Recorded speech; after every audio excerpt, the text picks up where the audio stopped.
Itu keren, kehidupan dalam rencana Tuhan. Apa kamu mau punya hidup yang lebih hidup? Tidak sekedar hidup. Karena kalau kita hidup hanyalah untuk sekedar hidup, maka kucing juga hidup, kuda juga hidup, buaya juga hidup. Tetapi kita ini manusia, punya kemampuan yang sangat tinggi secara intelijen, sangat tinggi secara moral, sangat tinggi secara sosial. Jadi hidup yang sesungguhnya pasti tidaklah sekedar hidup. Artinya tidak sekedar untuk mencari nafkah, tidak sekedar untuk makan dan minum, tidak sekedar untuk bangun dan tidur. Banyak orang yang menemukan hidup yang bergairah di dalam berkarya, bekerja, atau bersenang-senang. Tetapi fokus seperti itulah yang telah membuat banyak orang stres, tidak pasti, bahkan ketakutan walau hebat. Alkitab menyatakan bahwa hidup yang lebih hidup hanya dapat ditemukan di dalam Yesus Kristus. Kenapa? Pertama, karena Yesus adalah pencipta, sumber kehidupan. Yohanes 1 ayat 1 menegaskan bahwa Yesus adalah Allah. Yohanes 1 ayat 4 melanjutkan bahwa hidup di dalam Yesus adalah hidup ilahi. Kehidupan yang kekal yang tidak bergantung pada sumber lain walaupun dia tampil sebagai manusia. Karena kehidupan ini berasal dari Allah, maka hidup yang lebih hidup hanya ditemukan bila kita terhubung dengan Allah pencipta. Itulah sebabnya Yesus sang pencipta datang menjelma ke dunia ini. Yaitu untuk membuat hidup kita ini terhubung dengan sorga. Dan kita mempunyai hidup yang lebih hidup.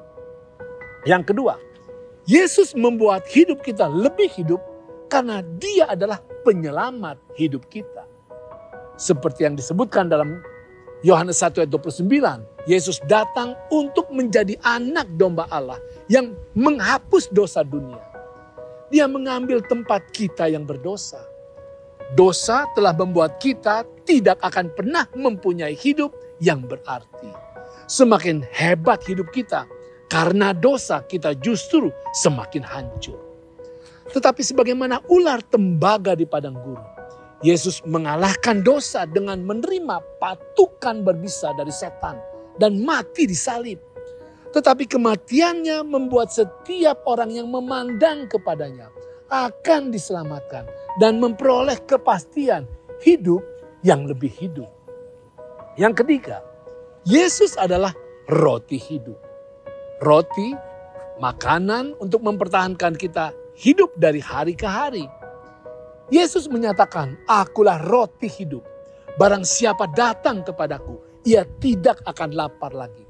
Dan barang siapa percaya kepadaku, ia tidak akan haus lagi.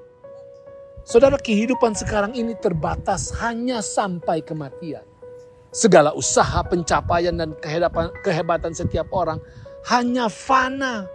Tetapi di dalam Yesus sebagai roti hidup, Dia sediakan kehidupan yang berkelanjutan untuk selama-lamanya.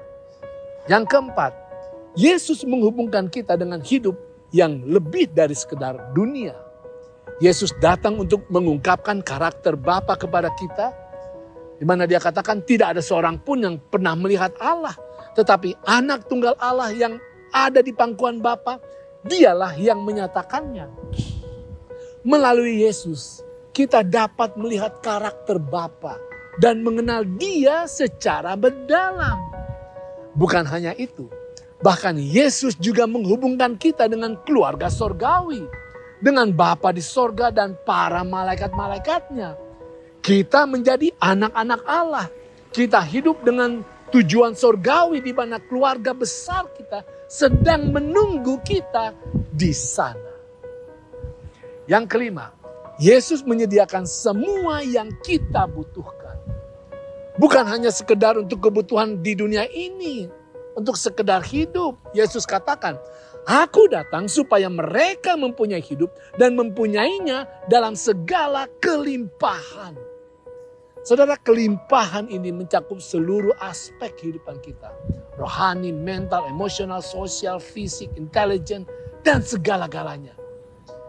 Yesus adalah gembala yang baik, yang memberi makanan bagi orang yang lapar, yang memberikan damai kepada yang gelisah, penghiburan bagi yang terluka.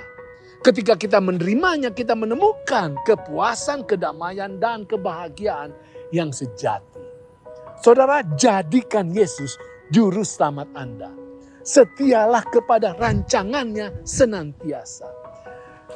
Karena hanya Yesus yang membuat hidup Anda dan saya lebih hidup. Itu keren.